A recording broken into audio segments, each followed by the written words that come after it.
압도적 뉴스 콘텐츠 3프로 뉴스룸입니다. 안녕하세요. 이주호 기자입니다. 안녕하세요. 권순우 기자입니다. 내일부터 폭설이 내린다고 하니까 예. 우리 또 이주호 기자 밑밥 가네요. 왜요? 오늘 목소리가 되게 안 좋은 게 컨디션이 별로 안 좋아서 뭐 열심히 일하지 않겠다라는 나 때문이 아니라 그건 눈 아니고 때문이다. 눈 때문이죠. 근데 우리 시청자 여러분은 좀 전에 그 양자역학을 네. 하시는데도 저렇게 재밌다고 보시는 게 정말 똑똑하신 원래 분들입니다. 양자역학은 계속 듣다 보면 안다고 착각하게 되는 주제 아닙니까? 근데 양자역학은 모른다는 게 정답 아닙니까? 그러니까 한 3명 정도 안다는데 그 말을 한 사람 정도 안다고. 네.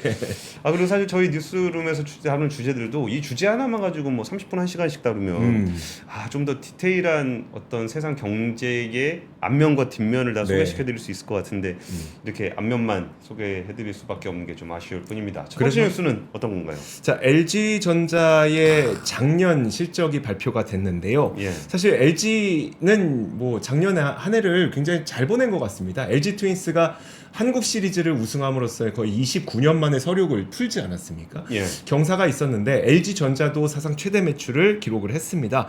LG전자가 어느 정도 매출을 기록했는지 한번 살펴보시면요. 3년 연속 최대 매출액을 경신했다고 오늘 공시를 했고요. 그리고 2023년 연결 기준 누적 매출액이 84조 2,804억 원을 기록했습니다. 그리고 영업이익은 3조 5,485억 원을 기록했고요. 와. 참 좋죠. 잘했습니다. 분명히 근데 경기 둔화 때문에 수요가 좀 지연되지 않을까라는 우려가 있었음에도 불구하고 이게 그 보복 소비가 들끓었던 시점이 사실 작년이잖아요. 표 다시 한번 보여주시면 그럼 작년 매출이 언제였느냐? 작년에 보복 소비 덕분에 이뤘던 매출이 83조 원이면 올해는 보복 소비가 없었음에도 불구하고 84조 원을 기록했다는 겁니다. 이게 참 의미가 있는 거죠. 물론 사업부별 세부 실적을 공개하진 않았습니다만 어디서 잘 나왔는지를 보면 B2B 가전 사업에서 좀 잘 나온 거 하나랑 예. 그다음에 전장 사업에서 좀 잘 나온 거 이 두 가지가 큰 혁혁한 공을 세운 것으로 보입니다. 일단 LG전자 발표에 따르면 생활가전 사업이 연매출 30조 원 시대를 열었을 것으로 기대를 하고 있고요. 여기에는 이제 뭐 일반 가전은 그렇게 많이 팔리지 않았을 겁니다. 다만 프리미엄 제품이 잘 팔렸다는 게 하나가 있을 거고, 그리고 앞서 말씀드렸던 것처럼 B2B 가운데 냉난방 공조 있잖아요. 그리고 예. 빌트인 이쪽이 좀 잘 나가서 좀 매출액 성장이 있었을 것으로 기대가 되고 있습니다. 전장 사업도 지금 사업 출범한 지 10년밖에 되지 않았는데 연매출 10조 원을 넘길 것으로 전망되고, 또 LG전자가 발표한 바에 따르면 지난해부터 생산 사업장의 평균 가동률이 100%를 넘기고 있다라고 발표한 만큼 예. 아마 올해도 이 전장 사업은 좀 기대해 볼 수 있지 않을까 싶습니다. 다만 줄어든 부분도 있죠. 어디냐면 작년 4분기부터 가전과 TV 사업의 수익성은 좀 나빠졌습니다. 이게 뭐 어쩔 수가 없는 게 코드 커팅뿐만 아니라 그리고 스마트 기기가 확산되다 보니까 굳이 TV로 보는 것보다 스마트폰이나 아니면 태블릿 PC 이런 걸로 보는 것들이 많이 늘어났잖아요. 거기다 또 한 가지가 팬데믹 당시에 이미 구매를 해뒀기 때문에 예. 교체 수요는 아직 다가오지 않고 있습니다. 실제로 유럽 등 주력 시장의 수요 감소 때문에 매출이 줄어들다 보니까 이들은 그럼 여기에서 어떻게 타개할 방안을 찾아 나가고 있는지를 이번 발표를 통해서 알 수가 있게 되는데 뭐냐면 OS입니다. OS. 그러니까 TV 자체만으로의 매력은 이제 많이 떨어진 건 사실이잖아요. 예. 근데 만약에 여기에서 OS와 서비스 그리고 콘텐츠를 넣게 되면 LG TV를 사면서 LG 디스플레이가 들어간 차량에서도 만약에 연동이 된다. 그럼 뭔가 매력이 생길 수도 있게 되는 거니까 차량으로의 확장이에요. 진심으로 매력적이라고 느끼세요? 아니 왜 집에 TV 보다가 예. 차에서 보다가 스마트폰으로 보면 되잖아요. 그러니까 이게 네. 저런 거예요. 저는 LG를 볼 때마다 좀 느껴지는 게 그 LG전자라 그러면 우리가 이제 TV라든지 옛날에 이제 스마트폰 같이 네. 우리가 B2C 쪽 사업을 하는 회사라고 인식을 많이 하고 있어요. 네. 근데 지난 수년간 LG전자는 B2B 쪽에 좀 주력을 하게 되면서 우리가 B2B 공조라 그러면은 그게 뭔지, 그리고 맞아요. 에어컨 파는 거랑 뭐가 다른가? 네. 그러면은 비즈니스 모델 자체가 좀 달라지고 있는 거예요. 그러니까 전장도 뭐 만들어진 지 10년밖에 안 됐다라고 했는데 10년 동안 한 겁니다. 네. 10년 동안 했는데 거의 돈을 못 버는 사업부거든요. 그러니까 이게 LG전자를 바라보는 시각이 B2C에서 마케팅했던 사업이 아니라 B2B로서의 거래를 생각해 본다 그러면 네. B2B 거래의 특징 중에 하나가 냉난방 공조다. 그럼 예전에 집에서 쓰던 에어컨을 주로 사다 보면은 네. 소비지 피오하고의 연동이 많아요. 그렇죠. 근데 냉난방 공조의 B2B 쪽으로 가게 되면은 건설 경기에 영향을 많이 받습니다. 그렇겠네요. 그러니까 이게 LG전자라는 회사를 분석할 때 단순히 이게 영업이익 댓글에 마이크가 나와서 마이크라 그랬네. 네. 그러니까 매출이나 영업이익단의 어떤 그 절대 지표만 볼 것이 아니라 비즈니스 모델 자체가 변했다라는 것을 가정을 해야 돼요. 네. 그리고 B2B가 실적 자체는 안정적인 측면이 있지만 영업이익률이 좀 떨어집니다. 상대적으로.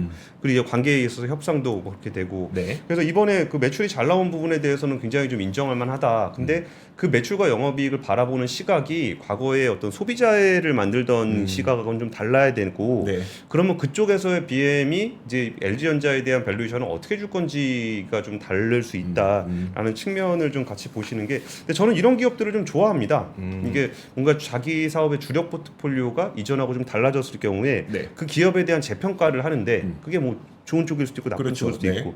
그러니까 웨브OS 같은 경우는 그 뭐 거의 뭐 지니 TV라든지 뭐 그런 거 이렇게 보다 보면은 웨브OS가 있긴 있거든요. 네. 근데 이게 진짜 그 뭐 애플의 그 iOS처럼 네. 뭔가 이게 진짜 그 생태계를 만들 수 있을 만한 탄탄함은 아니긴 하죠. 네, 밸류업을 할 수 있냐라고 네. 봤을 때 아직까지는 아니에요. 근데 뭔가 B2C에서 단순 가전에서 좀 더 넘어가려 그러는 흐름 속에서 저 비즈니스, 그러니까 저들이 이야기하는 비즈니스가 정말 현실적으로 상용화가 되고 락인이 되는 효과가 있을까라는 부분들을 좀 같이 고민해보는 것도 네. 이런 실적을 보면서 필요하지 않을까 싶은데 오늘은 이제 연결로 해서 이제 쭉 나온 거라 그렇죠. 개별 사업부별로의 매출도 조금 뜯어봐야 될 것 같습니다. 네. 해설이 너무 길었네요. 자, 그리고 두 번째. 다음 뉴스입니다. 두 번째 뉴스는 대환대출 플랫폼 내일부터 가동된다. 아파트 주담대 전세대출 환승 가능. 오. 지금 대환대출 플랫폼은 신용대출만 됩니다.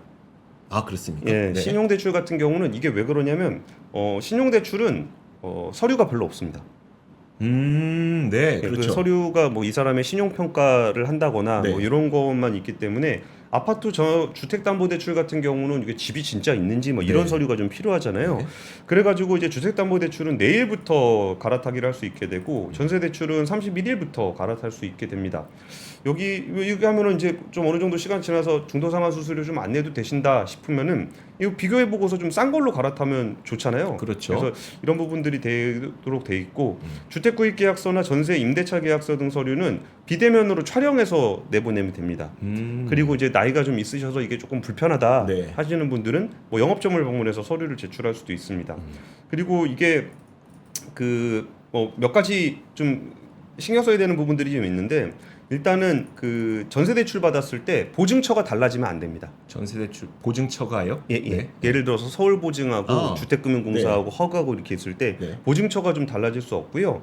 또 아무래도 이제 가계부채에 대한 정부의 방침이 있다 보니까 증액 대출 안 됩니다. 네. 예, 이런 부분들은 조금 신경을 쓰면서 그러면 좀 더 받을 수 있지 않을까라고 했을 때 아예 이제 이거를 끄고 새로 가입하는 거하고 대환대출 플랫폼을 이용할 때 약간의 차이는 있다라는 점을 좀 염두에 두시면은 한 번쯤 이렇게 눌러 보시면 이게 좀 싸네? 맞아요, 싶으면 있어요. 네. 이게 좀 싸네 요거 하나 확인하려면 예전에 진짜 은행별로 다 찾아다니면서 맞아요. 그 싼가요? 비싼가요? 하고서 거기서 카드 하나 가입하시면 펀드 하나 가입하시면 그런 네. 것들이 굉장히 많았어요. 네. 이게 은행들이 이거를 되게 싫어했던 이유 중에 하나가 대환대출을 갈아타는 것도 사실은 싫은데 네. 사실은 은행의 지점에 이제 사람이 가면 네. 뭘 팝니다. 그렇죠. 네. 그게 되게 중요한 비즈니스 모델 중에 하나였어요. 근데 은행 지점을 방문하지 않겠는 이게 비대면으로 팔기는 좀 어렵거든요. 네. 펀드 가입시키고 뭐 이러는 거. 그렇죠. 근데 거기서 이제 이런 펀드 있는데요. 이거 하면 의자 좀 깎아드릴게요 하면 또 가입하게 되죠. 또 가입하게 되고 그런 게 있는데 그런 것들에 대한 불편함을 좀 줄이는 소비자들을 금융 소비자들을 위해서 만들었던 것인 만큼 한 번쯤 눌러보고서 좀 자기에게 혜택이 된다. 그럼 이용해 보셔도 좋을 것 같습니다. 네, 알겠습니다. 자, 다음 소식도 한번 보도록 하겠습니다. 다음 뉴스는 이겁니다. 자, 과거에 3조가 현재 5천억 원이 됐습니다. 오. 너무 투자 수익률이 참 안 좋습니다. 자, 11번가의 강제 매각 절차가 본격화됐다는 소식인데요. 이제 11번가 강제 매각이 어떤 사연이 있는지를 좀 간략하게 말씀드리면 원래는 이제 3조 원 가치의 투자를 받았습니다. 11번가가 예. 2018년에 그래서 나일 홀딩스 컨소시엄이라고 해서 국민연금, 새마을금고, 사모펀드 운용사인 H&Q 그리고 코리아 이렇게 뭐 구성이 되어 있는 컨소시엄이 있었는데 그 당시에 이제 11번가에 5천억을 투자해서 지분 18.18%를 이들이 가져갔었거든요. 자, 그런데 여기에 투자 약정상 뭐가 있었냐면 5년 내에 기업 공개를 성사시킨다는 조건이 있었는데 그게 기한이 작년 9월 30일까지였고 아시겠지만 9월 30일에 성사가 안 됐었죠. IPO가 안 되다 보니까 그러면 이제 IPO 성사 못했으니 11번가를 어떻게 처리할지 한번 논의해보자라고 시작이 됐었습니다. 자, 그래서 원래는 11번가의 모기업인 SK스퀘어가 이 재무적 투자자가 보유한 지분을 다시 사들이는 콜옵션이 있었습니다. 그러니까 나일홀딩스가 18%의 지분을 갖고 있었으니까 이걸 SK 그 스퀘어가 우리가 살게라고 하는 콜옵션이 있었는데 아유 우리 안 살래요 라고 이 콜옵션을 포기를 하게 된 거고 그러자 보니까 이제 18%를 들고 있었던 이 재무적 투자자들은 야 이거 어떻게 해야지 우리가 원금이라도 건질 수 있겠냐라고 논의가 되게 된 겁니다. 주인도 안 사겠다는 주식인데. 그렇죠. 예. 근데 이제 그렇게 되면은 이제 18% 주주들이 우리가 직접 매각을 해서 그 원금을 회수해야 되는 단계가 됐는데 여기 어떤 또 옵션이 들어가 있냐면 SK스퀘어가 콜옵션을 포기할 경우에는 이 SK스퀘어가 보유한 80%의 지분 있잖아요. 이것까지도 한꺼번에 제3자에 매각할 수 있는 동반 매도 요구권 드래그 얼롱 많이 있습니다. 그래서 제가 재무적 투자자 18%, 우리 권 팀장님 80% 주인인데 예. 주인인데 내가 팔면 이것까지 같이 받아들입니다라는 옵션이 또 있었던 거죠. 자, 그래서 이 매각에 대한 이야기가 지금 본격화되고 있다는 이야기입니다. 이번 매각은 FI가 그러니까 제가 먼저 자금을 회수하게 되는 워터폴 방식으로 이루어질 예정이고요. 매각 희망가는 약 5천억 원대 정도로 잡히고 있는 것으로 알려지고 있습니다.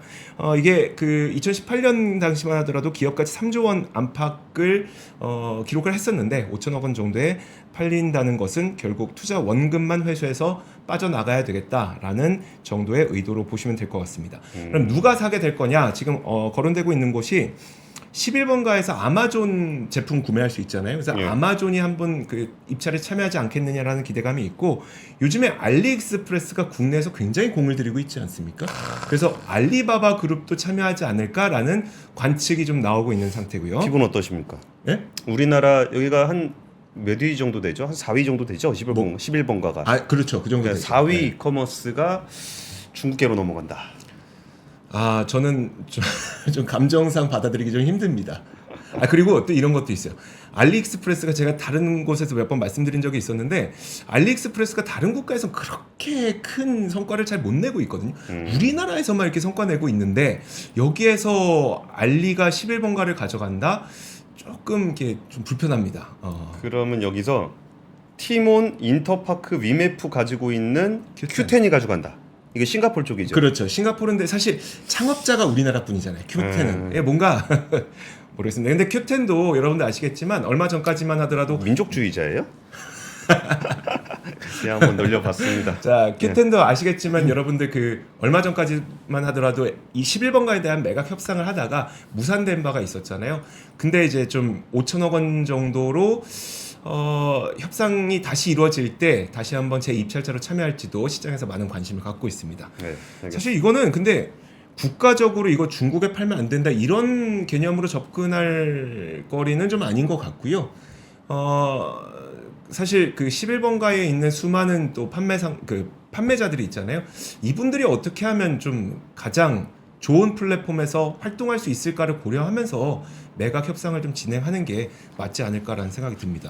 그렇네요. 11번가에서 셀러로 활동하고 계신 분들도 그렇죠. 꽤 네. 많을 텐데 네. 그분들 마음이 조금 왜냐하면 불안하실 것 같습니다. 그분들이 이제 본인들의 플랫폼이 바뀌게 되면 본인들의 수수료가 바뀔 수가 있는 문제로 직결되는 거잖아요. 그래서 뭐 그런 부분을 좀 신경 사와서 좀 잘하면은 네. 좋을 텐데 네. 그게 뭐 좀 잘 안 되면 네. 또 그것도 굉장히 좀 힘든 일이잖아요. 그렇죠. 네. 그러니까 저런 거 비슷한 것 같아요. 제 아버지가 좀 잘했으면 좋겠는데 네. 제 꿈이 재벌 2세인데 우리 아버지가 너무 노력을 안 합니다. 진짜 제 꿈을 이룰 수가 없어요. 다시 태어나십시오. 그러니까. 네. 하지만 저는 아버지를 바꾸지 않겠습니다. 예, 태영 소식 좀 전해드리겠습니다. 그 태영 얘기를 사실 제목으로 달고 싶었습니다. 요즘에 태영으로 제목을 달아야 좀 조회수가 잘 나오는 것 같아서 네. 근데 사실 저는 그 태영 사건을 계속적으로 취재를 하고 있어가지고 약간 드라마를 보는 것 같아요. 딱 보고서 아 예고편이 나왔는데 본방에서 뭐라고 나올까 네. 이런 거 되게 궁금해하는데 오늘 본방 하나 나오지 않았습니까? 근데 이게 계속적으로 드라마가 끝나지 네. 않고 있기 때문에 네. 좀 시청자분들이 어떻게 느끼실지 몰라갖고 이제 뉴스를 좀 4번으로 좀 배치를 했습니다. 정부의 전방위적인 압박 속에 태영건설이 890억 원을 납부를 했습니다. 이 돈이 왜 890억이냐면은 원래 TY홀딩스가 태영 인더스트리를 매각을 해가지고 네. 태영 건설을 지원을 하는데 쓰기로 한 게 있었어요. 네. 근데 그 중에 890억을 태영 건설을 지원한 게 아니라 자기 지주사 연대 채무 보증을 하는데 썼어요. 네. 그러니까 채권단에서 그거 내놔라 그렇게 된 거예요. 네. 근데 아니다 지주사 지원 아버지가 돈이 없으면 아들을 어떻게 케어하겠니? 아버지를 지원하는 게 아들을 지원하는 거야라고 주장을 하다가 네. 그런 게 어딨냐? 네. 아들 거 빨리 내놔라. 그래가지고 오늘 좀 돈을 한 800억 좀 넘게 납부를 했습니다. 네. 표를 같이 보시면은 어떻게 납부를 했냐면은 일단 윤석민 회장의 태영 인더스트리 자금을 TY에 빌려주는 방식으로 410억이 납부가 됐고요. 딸 윤재원 블루원 대표가 그때 태영 인더스트리 매각 자금을 있습니다. 네. 그 중에 330억을 TY 홀딩스에다가 빌려주는 형식인데 네. 담보로 TY 홀딩스가 가지고 있는 SBS 지분을 담보로 잡았습니다. 네. 그러니까 예를 들어서 태영건설이 잘 안 된다, 네. 워크아웃에 실패한다라고 하게 되면은 SBS 지분을 아니요 태영건설이 잘못되면은 네. 태영건설이 잘못되더라도 윤석민 회장은 TY 홀딩스로부터 받을 수 있게 되는 거고 네. 윤재원 대표 같은 경우도 TY로부터 받을 수 있게 되고 혹시라도 TY 홀딩스가 돈을 안 갚는다. 네. 그러면 SBS 지분을 받아갈 수 있는 네. 2중 3중의 장치를 좀 달았고요. 또 이제 블루원으로부터 100억을 빌려서 840억 원을 받았습니다. 근데 사실 태영 주가는 정말 알다가도 모르겠는 게 네. 저는 어쨌든 이 돈을 내라는 걸 냈으니까 좀 호재로 봐야 되나? 네. 라고 생각을 했는데 오늘 주가가 20% 찍고 내려와가지고 3.4%로 마감이 됐어요. 그랬어요. 네. 그래서 야, 그 용의 심장을 가지신 분들의 네. 시장은 제가 감히 분석할 수 있는 게 아니구나 네. 싶었고요. 태영건설은 그 4대 자구안을 모두 이행하기로 채권단에 확약까지 했고요. 이전처럼 돈 빼돌려가지고 딴 데 쓰고 뭐 이런 거 안 하고 다 갚기로 했었고 그 원래 나머지 3개도 아들 돈 말고 네. 아버지 돈 갚고서 낸다 그랬었거든요. 네. 근데 그것도 그냥 아들한테 다 주겠다라고 얘기를 하게 됐고요. 그리고서 이제 이사회를 거쳐서 나머지 3개 조건을 실행한다는 계획인데 지금 날짜가 별로 안 남았어요. 11일 그렇죠. 마감이니까 이거는 그 전에 나오기는 쉽지 않을 것 같습니다. 그래서 확약을 요구하고 있는 것 같은데 지금 이게 태영건설이 워크아웃이 개시가 되더라도 네. 11일 날부터 워크아웃이 개시가 되더라도 3개월간의 실사를 거치게 됩니다. 그러니까 3개월간의 실사를 거치는 동안에는 네. 태영건설이 스스로 살아남아야 돼요. 근데 거기에 돈이 필요하거든요. 네. 그러다 보니까 채권단 쪽에서는 계속적으로 지금 정부가 4대 자구안 외에 오너 일가의 사재 출연과 티어홀딩스 지분 담보 등이 필요하다는 주장들을 하고 있어요. 채권단에서요. 예, 근데 이거 지금 뭐 채권단 레벨이 아니라 뭐 대통령실부터 해가지고 네. 거의 전방위적으로 좀 세게 압박을 하고 있는데 그러다 보니까 이제 태영 쪽에서도 추가 자구안을 준비를 하겠다라고 해서 그러니까 오늘 자구안이 나오든지 내일 자구안이 나오든지 할 것 같고 네. 일단 이제 예고편입니다. 네. 그럼 내일은 또 채권단 쪽의 의견이 나올 거고 그 채권단이라는 게 주채권은행의 의견일 거예요. 네. 그럼 그걸 보고서 11일 날 표결을 하게 되는 그런 상황이 될 것 같습니다. 그래서 지금 상황에서는 얼마나 더 추가적인 자금이 나올 수 있느냐 네. 또 관건이고 지금 단계에서 그러면 워크아웃 가능성은 높아진 건 사실이네요. 어제에 비해서 어제에 비해서입니까? 네, 어제에 비해서 높아진 건 사실이고 네. 여기서는 돈을 다 못 채우더라도 네. 이제 정부가 저렇게까지 나선 상황에서 그 성의 표시를 얼마나 하느냐가 좀 더 중요해지지 않을까 싶어서 네. 이거는 경제적인 관점에서 분석하고 예상하기는 좀 어려운 아. 그런 이벤트로 진행이 되고 있습니다. 네, 알겠습니다. 와, 정말 매일매일이 업데이트가 되는군요. 매일매일. 오전 오후로도 업데이트. 오전 오후까지 업데이트 되니까요. 예. 자, 알겠습니다. 다음 소식도 한번 보도록 하겠습니다. 다음 소식은 좀 흥미로운 통계가 한 가지 나와서 여러분들과 함께 공유하면 재밌을 것 같아서 한번 보여드리도록 하겠습니다. 자, 이번 거 뭐냐면 한국은행이 오늘 미혼 인구 증가와 노동 공급 장기 추세라는 주제로 분석 보고서를 내놨습니다. 미혼 인구가 늘어난다고 노동 시장에 영향을 받나? 라는 생각을 해보셨습니까? 아이고 또 애 낳아봐요. 일 못 그만둡니다. 아니 그럼 반대로 생각하면 예. 애를 낳지 않은 미혼 인구가 늘어나면 노동시장은 좋아져야 되잖아요. 과연 그런 결과였을까요? 아니 미혼일 때는 예. 내 몸 하나 건사하는 건데 아 그렇죠. 무조건 일해야 되죠. 아 그러네. 아빠는 괜찮다. 이게 정말 통계적으로 늘어났습니다. 아 진짜요? 뭐냐면 보세요. 그냥 하는 얘기였는데. 그 독신남이 감소하면 예. 독신남이 감소하게 되면 총 노동 공급량이 감소하더라는 겁니다. 일단 지금 그 위에 거를 한번 보시면 좋을 것 같은데요. 남성의 노동 공급이고요. 맨 왼쪽 위에서 맨 왼쪽 표를 한번 볼게요. 기혼 남성이 파란색 그래프, 미혼 남성이 갈색 그래프입니다. 경제 활동률, 고용률 모두 기혼 남성이 높습니다. 진짜 우리 가족 건사하려면 일을 꼭 해야 되는 거죠. 미혼 남성은 훨씬 낫습니다.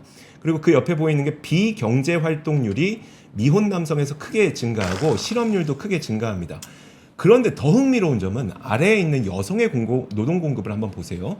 여성은 미혼 여성이 경제 활동률이 훨씬 더 높습니다. 고용률도 훨씬 더 높고요. 비경제 활동이 훨씬 더 줄어듭니다. 실업률도 그렇고요. 저건 아무래도 기혼 여성들 같은 경우는 가정 건사하느라 그렇죠. 경제 활동이 좀 떨어지는 거고, 그렇죠. 그 기혼 남성 같은 경우는 그 아빠 힘내세요 우리가 있잖아요 그러면 너 때문에 힘들다. 와 그래, 너는 이게 통계로 나오네요. 이게 통계로 나왔는데 예. 그러면 두 가지를 합쳐보면 미혼 인구가 늘어나면 늘수록 남성은 줄고 여성이 늘어나면 상쇄되는 걸까? 근데 고캐피탈님이 네. 굉장히 예리한 지적을 해주셨는데 네. 직장이 없어서 결혼을 못한 걸 수도 있다. 아 그것도 맞습니다. 그럴 수도 있겠네. 그것도 맞습니다. 맞아요. 그래서 그 저학력일수록 혼인율이 낮아지게 되는 미혼율이 높아지게 되는 그런 현상도 나타났고요. 근데 저는 이제 그 두 가지가 상쇄되면 그러면 그냥 상쇄되는 건가 싶은데 한국은행에서 분석을 한 바에 따르면 사실 그 여성의 노동 공급 증가보다 남성의 노동 공급 감소가 훨씬 더 크기 때문에 만약에 미혼 인구가 증가하게 되면 총 노동 공급은 줄어든다라고 분석을 했습니다. 그래서 근데 앞으로 미혼 인구가 그러면 늘어날까 줄어들까를 그냥 우리가 대략 정확하게 분석하지 않고 대략적으로 생각하더라도 아무래도 늘어날 가능성이 좀 더 높아지고 있는 거잖아요. 기혼율이 떨어지니까 그렇죠. 결혼이. 네. 그렇다면 앞으로 정책적으로 혼인율을 높이는 것에 집중하는 것 그리고 노동 공급 감소에 대응하는 정책이 아마 좀 동시에 이루어져야 되지 않을까라는 생각이 듭니다.